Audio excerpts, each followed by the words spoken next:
सामने यह बूढ़ा आदमी कांपते हुए आदमी की ओर बढ़ा। आदमी ने हाथ उठाया और एक ही बार में बूढ़े को 4 टुकड़ों में काट दिया, लेकिन अगले ही पल बूढ़े के कटे हुए अंग बढ़ने लगे और जमीन पर गिरते ही 4 समान प्रतिरूप बन गए। फिर विभाजित शरीर एक दूसरे की ओर आकर्षित होने लगे और फिर से एक शरीर में मिल गए। आदमी को विश्वास नहीं हुआ। वह फिर से आगे बढ़ा और उस पर वार किया, लेकिन अपनी पूरी ताकत लगाने के बावजूद वह बूढ़े व्यक्ति को एक बाल भी नुकसान नहीं पहुंचा सका। यहाँ तक कि उसे पैरों के नीचे कुचलने पर भी कोई असर नहीं हुआ। और भी डरावना यह है कि यह केवल उसका पहला रूप है। उसका दूसरा रूप महिला शरीर नरक है, जो दुनिया की सभी चीजों को निगल सकता है। चूंकि दृश्य बहुत ही उत्तेजक है, इसे दिखाना उचित नहीं है। तीसरा रूप भेड़ के सींगों वाला दानव राजा है, जो आसानी से आसपास की अदृश्य इकाइयों को पहचान सकता है और हवा की तोप बना सकता है। चौथे रूप में नरक गंजा कियांग प्रतिद्वंद्वी की सभी चालों की नकल कर सकता है और किसी भी प्रकार की चोट से जल्दी ठीक हो सकता है। अंतिम रूप में पूरे शरीर में कंकाल जैसे नरक के दानव ने चोरी छिपे हमलों का सामना करने के लिए पीठ पर कांटे विकसित किए हैं और उसकी आंखों से निकलने वाली मृत्यु किरणें आसानी से एक इमारत को नष्ट कर सकती हैं। और क्या छोटे मानव इस संकट से उबर पाएंगे? मुख्य पात्र कातो घर लौटते समय गुंडों द्वारा मारा जाता है। अजीब बात यह है कि जब वह जागता है तो खुद को एक कमरे में पाता है। कमरे में मौजूद बूढ़ा व्यक्ति उसे बताता है कि यहाँ के लोग वास्तव में पहले ही मर चुके हैं। उनकी किस्मत इस काले गोले के हाथ में है और केवल निर्धारित समय में कार्य पूरा करने पर ही वे जीवित रह सकते हैं। बातचीत के दौरान काले गोले ने इस बार कमीशन दिया एक गंजे राक्षस राजा, जिसका नाम हुआ पियाओ है, को मारना। जैसे ही उलटी गिनती शुरू हुई, सभी के शरीर धीरे धीरे विभाजित हो गए और अंततः उन्हें मुख्य युद्ध के मैदान में भेज दिया गया, जहाँ पहले से ही राक्षसों ने हमला कर दिया था और हर जगह मानव शव बिखरे हुए थे। इस समय एक बिना चेहरे वाली चुड़ैल कांपते हुए सबकी ओर बढ़ने लगी। बूढ़े ने यह देखकर तुरंत बंदूक उठाकर गोली चलाई, लेकिन चुड़ैल अभी तक गोलीबारी की सीमा में नहीं आई थी। हिजुन ने बिना घबराए हाथ उठाकर एक गोली चलाई। चुड़ैल का सिर वहीं फट गया और वह पश्चिमोत्तर में गिर पड़ी। अचानक लिजियांग की कलाई की घड़ी ने अलार्म बजाया और नक्शे पर अनगिनत लाल बिंदु उनकी ओर बढ़ने लगे। असल में असली भूतों की रात अब आधिकारिक रूप से शुरू हुई थी। एक बड़ा सिर वाला राक्षस मुड़कर कातो और अन्य लोगों को देखता है और तुरंत आसपास के छोटे राक्षसों को उन पर हमला करने के लिए बुलाता है। हालांकि सभी लोग जान की बाजी लगाकर प्रतिरोध करते हैं, फिर भी वे घात लगाए छोटे राक्षसों द्वारा पकड़ लिए जाते हैं। कातो ये देखकर बचाने के लिए आगे बढ़ना चाहता है, लेकिन बड़े सिर वाला राक्षस सीधे 8 मीटर ऊंचा कूदकर कातो को अपने पैरों के नीचे दबा देता है। अच्छा हुआ कि युद्ध कवच की मजबूत रक्षा के कारण एक संकट से बच गए। तभी कुछ गोलियों की आवाज आई और बड़े सिर वाले राक्षस के पीछे का सिर तुरंत फट गया। आने वाले लोग अच्छी तरह से सुसज्जित मुख्य युद्ध टीम थे। डरावनी भूतों की रात उनके सामने तरबूज काटने जैसी थी। हर बार तलवार चलाने पर एक छोटा राक्षस वहीं मर जाता था। जल्द ही नक्शे पर लाल बिंदु तेजी से गायब हो गए। अचानक एक शक्तिशाली गुहो पक्षी बाहर निकला और एक ओसाका टीम के सदस्य को एक ही बार में 2 टुकड़ों में काट दिया। हालांकि कप्तान पीले बालों वाला यह दृश्य देखकर घबराया नहीं। उसने बिना किसी जल्दबाजी के गुरुत्वाकर्षण बंदूक उठाकर उसे निशाना बनाया।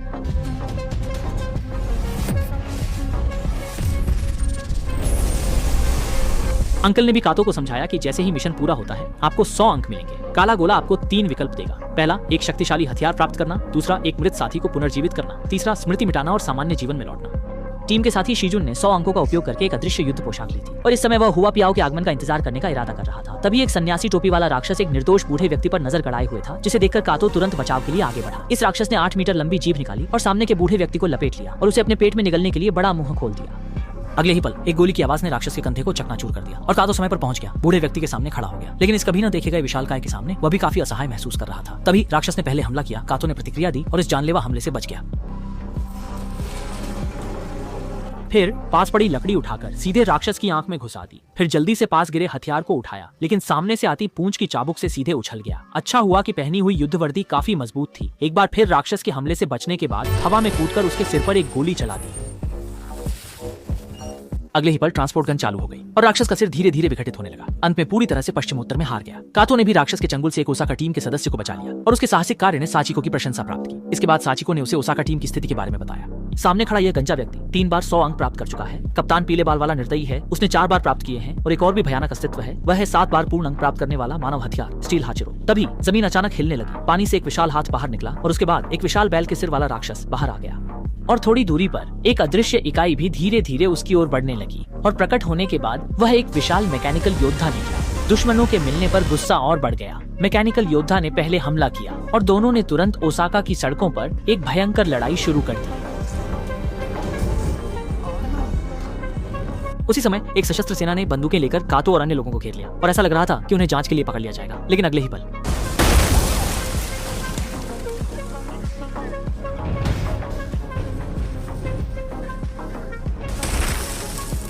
एक पौराणिक बड़ा तेंगु अचानक ओसाका की सड़कों पर प्रकट हुआ और मानव हथियार उसके सामने बिल्कुल भी प्रभावी नहीं। अचानक एक सैनिक को एक हाथ से पकड़ लिया गया और हथियार की तरह जोर से फेंक दिया गया।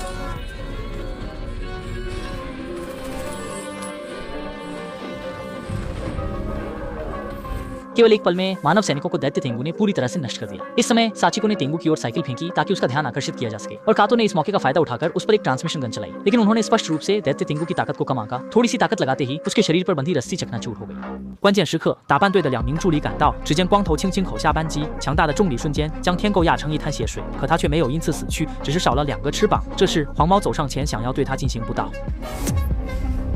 अगले ही पल उसे दैत्यों के राजा ने पकड़ लिया और फिर उसकी टांग पकड़कर जमीन पर जोर से पटक दिया। जीवन और मृत्यु के संकट के क्षण में उसने पिस्तौल निकालकर पलटवार किया, लेकिन खुद भी दैत्यों द्वारा जिंदा मारा गया। लोग अभी हैरान भी नहीं हो पाए थे कि इस बार का दानव राजा हुआ पियाओ उनकी ओर बढ़ने लगा। गंजे ने जाकर एक बार में उसे 4 टुकड़ों में काट दिया, लेकिन जमीन पर गिरते ही वह 4 प्रतिरूपों में बदल गया और फिर से एक साथ जुड़ गया। गंजे ने यह देखकर तुरंत अपने शरीर पर युद्ध पोशाक सक्रिय कर दी। आगे बढ़कर हुआ पियाओ को जिंदा दबोच लिया, लेकिन उसने दूसरी अवस्था में प्रवेश कर लिया और सीधे गंजे को निगल लिया। संकट की घड़ी में लंबे समय से छिपे हुए शीजून प्रकट हुए और एक ग्रेविटी गन से फिर से हुआ पियाओ को मार गिराया। लेकिन इस समय अचानक अंधेरे में हलचल हुई। मलबे में से एक विशाल आकृति उतरी, जो कि हुआ पियाओ का तीसरा रूप यांगजियाओ दानव राजा था। शीजुन फिर से छिपने की कोशिश कर रहा था, लेकिन उसे तुरंत पहचान लिया गया और उसका हाथ काट दिया गया। सभी लोग यांगजियाओ दानव के हमला करने से पहले ही जल्दी से नीचे की नदी में कूद गए। उसी समय मैकेनिकल दानव की लड़ाई भी चरम पर पहुंच गई। उसने एक नीली बिजली वाली समुराई तलवार निकाली, फिर ताकत इकट्ठा करके आगे की ओर जोर से वार किया और बैल के सिर वाला राक्षस तुरंत ही मारा गया और गिर पड़ा।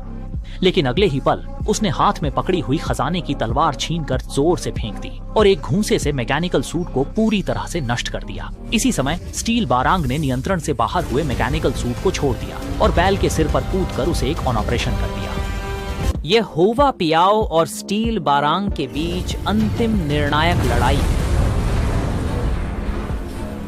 यांगजाओ मोवांग की हवा की तोप का स्टील बारांग पर कोई असर नहीं हुआ। स्टील बारांग ने मुद्रा बनाई और उस पर हमला करना शुरू कर दिया। केवल एक ही राउंड में उसने सीधे ही राम के सिर को काट दिया। इसके बाद स्टील बारांग ने अंतिम हमले के लिए शक्ति संचय कर स्पाइरल बॉल का उपयोग किया। उसकी शक्तिशाली तोपों के नीचे हुआ पियाओ चौथे रूप में आ गया। उसके पूरे शरीर की मांसपेशियां और ताकत से भरी हुई थी। वह अपने प्रतिद्वंद्वी की सभी चालों की नकल कर सकता था। स्टील बारांग झुककर आगे बढ़ा और एक बार में ही हमला कर दिया। सीधे गुआंगटो कियांग को कमर से काट दिया, लेकिन अगले ही पल एक सिटअप के बाद वह फिर से ठीक हो गया।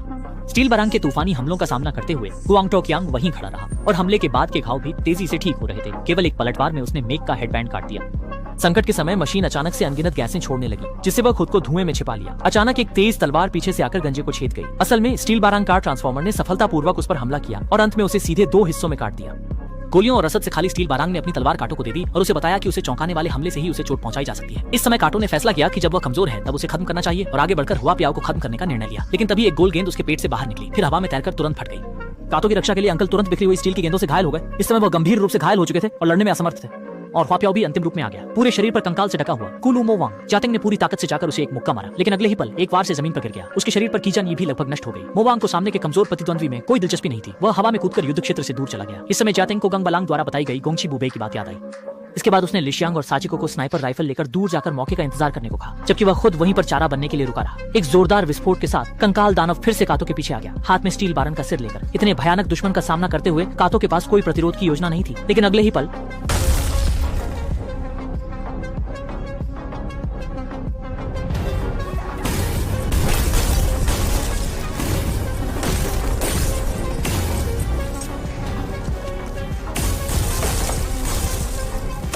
चूंकि लिशियांग और साची को छिपे हुए थे, सभी हमले सफल रहे। इस समय कंकाल दानव को इतना मारा गया कि वह केवल एक कंकाल रह गया और मजबूर होकर उसने मृत्यु लेजर आंखें चालू कर दी और आसपास अंधाधुंध हमला शुरू कर दिया। जातंग ने देखा और पास पड़ी ग्रेविटी गन उठाना चाहा, लेकिन अचानक लेजर आई से उसकी दोनों टांगें उड़ गईं और गिरा हुआ विज्ञापन बोर्ड लिखांग को दबा दिया। इस समय जब मोवांग जातिंग पर घातक हमला करना चाहता था, तो महत्वपूर्ण क्षण में साची को बंदूक लेकर सामने आ गई और तुरंत लेजर किरण से कमर से कट गई। सिंहजद मृत्यु ने जातंग को बहुमूल्य समय दिया, जिसने झोंगली छांग उठाकर उस पर पागलों की तरह ट्रिगर दबाया।